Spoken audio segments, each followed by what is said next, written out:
جہاں فطرت سے بغاوت ہوگی وہاں فطرت انتقام لے گی آپ سے. تو بار بار خوب سمجھ لیں. میں ایسے موقع پہ اس بچی کو تو اپریشیٹ کبھی بھی نہیں کروں گا جس نے اپنے ماں اور باپ کو ایک عذاب میں ڈالا, پوری دنیا کے سامنے رسوا کیا. یہاں تو 100% غلطی بچی کی ہے. اگر ماں باپ شادی نہیں کر رہے, دیر کر رہے ہیں, تو اس کا یہ مطلب قطعاً نہیں ہے کہ بچیاں گھروں سے بھاگنا شروع کر دیں. جس پہ گزرتی ہے یہ اسی کو پتہ ہوتا ہے. کسی کی بھی بیٹی بھاگ جائے گھر سے, جو ماں باپ پہ گزرتی ہے, جو عذاب میں ہوتے ہیں, تو ایسی بچی کی تو ہم کبھی بھی اپریشیٹ نہیں کریں گے. لیکن بہرحال یہ اتنا اس سے لازمی ثابت ہوتا ہے کہ فطرت سے لڑو مت, فطرت سے لڑو مت. اسلام نے کہا بچی بالغ ہوتے ہی اس کی شادی کر لو. میں سسرال میں کیسے ایڈجسٹ ہوں گی؟ میں نے کہا کم عمری میں شادی ہوگی, جلدی ایڈجسٹ ہو جائیں گی, اسی حساب سے ڈھل جائیں گی. بڑی عمر میں شادیوں میں ایڈجسٹ نہیں ہوتی. کچھ چیزیں ہم کرتے پہلے ہیں اور پھر ان کے جب ایک غلطی ہم کر لیتے ہیں تو پھر اس کے دلائل تراشے جا رہے ہوتے ہیں. پہلے تو اپنی دادیوں نانیوں سے پوچھو, ایسے ہی ہوتا تھا. اور دوسرا ہم یہ تھوڑی کہتے ہیں جو سسرال ملے اٹھا کے جو بھی رشتہ بھیجے بچی پکڑا دو.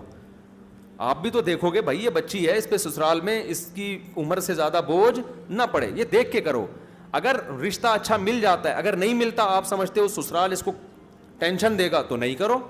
اچھا رشتہ اگر نہیں ملتا تو پھر 18 کیا 20 کیا, پھر تو 40 سال میں بھی نہ کرو نا. ہم تو یہاں بات کر رہے ہیں کہ اچھا رشتہ مل گیا ہے, پھر آپ دیر نہ کرو. دوسری بات یہ کہ بچی کو اس زمانے میں آپ یہ اتھارٹی دو کہ اگر وہ کسی کو لائک کرتی ہے تو اپنی ماں سے بتا سکے اور ماں پھر اپنے شوہر سے ڈسکس کر سکے. اتنا اس کو رائٹ دو, اس کی خواہشات کو کچلو نہیں. ایک طرف آپ نے آزادی دی ہوئی ہے, کو ایجوکیشن میں وہ پڑھ رہی ہے, موبائل آپ نے اس کے ہاتھ میں دیا ہوا ہے, ساری سہولتیں اس کو میسر ہیں, گھر سے بھاگنے کے تمام راستے آپ نے اس کے لیے کھولے ہوئے ہیں, اور حلال راستہ آپ نے اس کے لیے بند کیا ہوا ہے. یہ تو ایک واقعہ میڈیا پہ آ گیا, ہمیں یاد ہے آج سے 15 سال پہلے ایسا ایک واقعہ ہوا تھا. 13-14 سال کی لڑکی, بڑے اچھے خاندان کی, اور بھاگی کس کے ساتھ؟ پنچر والے کے ساتھ.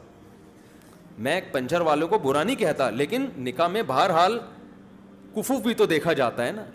ایک 19ویں گریڈ کے آفیسر کی بیٹی, وہ اگر کسی پنچر والے کے ساتھ شادی کرے گی تو یہ بے جوڑ کا نکاح ہوگا. پنچر والا ہو سکتا ہے قیامت میں اللہ کی نظر میں اس 20ویں گریڈ والے سے افضل ہو, لیکن دنیا کے حکام بہرحال کچھ اور ہوتے ہیں. یہ جوڑ کی شادی تھوڑی ہوگی. تو یہ ہم نے اپنی آنکھوں سے دیکھا, تو یہ بہت پہلے سے ہو رہا ہے. جہاں فطرت سے بغاوت ہوگی وہاں فطرت انتقام لے گی آپ سے. تو بار بار خوب سمجھ لیں, نکاح ہماری سماجی ضرورت نہیں ہے, صرف یہ باڈی کی ریکوائرمنٹ ہے. لوگ اس بات کو سمجھ نہیں رہے ہیں. لڑکی جب بالغ ہوتی ہے نا, جو اس وقت اس میں جذبات ہوتے ہیں, لڑکا جب بالغ ہوتا ہے اس وقت جو جذبات ہوتے ہیں, جذبات کا یہ طوفان بعد میں کبھی بھی نہیں آتا. اس وقت ان کا ملاپ ہو جائے, ان کو حلال طریقے سے آپ شادی کرنے دیں, عشق جیسی محبت کریں گے ایک دوسرے سے. وہ اس کے بعد صرف محبت ہوتی ہے, عشق وشق ختم. اور پھر ایک عمر ایسی آتی ہے کہ بزرگوں کا آپس میں ایک ایگریمنٹ ہوتا ہے کہ ہم ہنسی خوشی آپس میں زندگی مل کے گزارنے کی کوشش کریں گے. ہم ٹرائی کر کے دیکھ لیتے ہیں. جو 40 سال میں اسی قسم کی سیٹنگ ہو رہی ہے, کوئی جذبات ہی نہیں ہوتے, سیٹنگ ٹوٹ جائے تو بھی ٹھیک ہے, نہیں ٹوٹی. اس عمر میں 13-14 سال کی عمر میں تو عشق ناکام ہو جائے تو لوگ پاگل ہو جاتے ہیں. بھائی عشق کی عمر ہی بچپن کی, اتنے گھننے بننے کی ضرورت نہیں ہے. بتاؤ جی مجھے, میں کیوں سمجھا رہا ہوں, جیسے آپ کو پتہ نہیں ہے کیا. یہ بات مشہور ہے یا نہیں ہے کہ عشق ہمیشہ بچپن میں ہوتا ہے, بڑی عمروں میں عشق نہیں ہوتا. یہ بچپن کے مسائل ہیں. کیوں؟ عورت کی طرف رغبت یہ باڈی کی ریکوائرمنٹ ہے. تو یہ جیسے انسان بالغ ہوتا ہے, لڑکی بالغ ہوتی ہے, اس وقت یہ میڈیکل سائنس کہتی ہے اتنی بھرپور یہ خواہش ہوتی ہے کہ وہ جذبات بعد میں کبھی بھی پیدا نہیں ہوتے. تو میرے بھائی روٹی کا سب سے بہترین وقت کیا ہے؟ جب شدید بھوک لگے.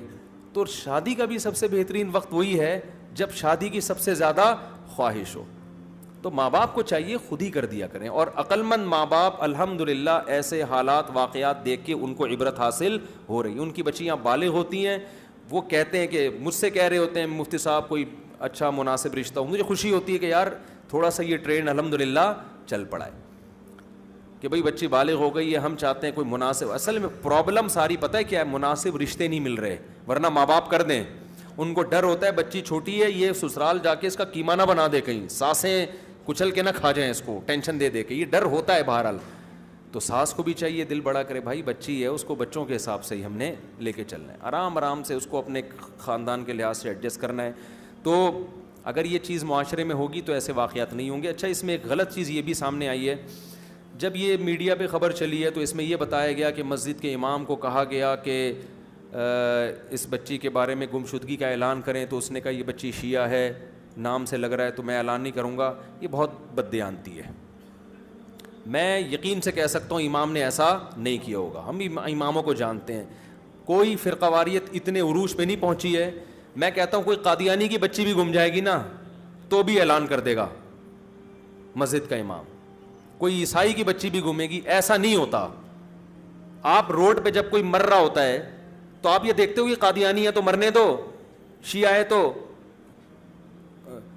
کوئی اہل حدیث ہے یا بریلوی ہے یا دیوبندی ہے یا اہل شیعہ ہے تو کوئی کرتا ہے ایسے مسئلہ ہے اتنا. لیکن اس بیس پہ کوئی میرا خیال ہے نہیں منع کرے گا کہ یہ شیعہ ہے یا یہ اہل حدیث ہے یا یہ دیوبندی ہے یا بریلوی. اتنے برے الحمدللہ مولانا لوگ ابھی نہیں ہوئے ہیں, ٹھیک ہے نا. ہم بھی مولانا ہیں, ہمیں بھی مولاناؤں کا پتہ ہے. آپس کے اختلاف چلتے ہیں ممبروں پہ, وہ اس نے یہ کہہ دیا تو وہ یوں ہے, یہ یہاں تک چلتا ہے اختلاف, پھڈے ہوتے ہیں. اتنے ابھی میرا خیال ہے نہیں ہے کہ گمشدگی کے اعلان اس بیس پہ نہیں کر رہے کہ یہ فلانے فرقے کا تو فلانے فرقے کا, اتنے ہیں. اور اگر کوئی امام برا ہے تو یہ اس کا ذاتی مسئلہ ہے, اس کو جا کے سمجھاؤ, اس کو ہائی لائٹ کر کے شیعہ سنی کی جنگ پیدا نہ کرو. اچھا اور ایک اہم بات یہ بھی ہے جو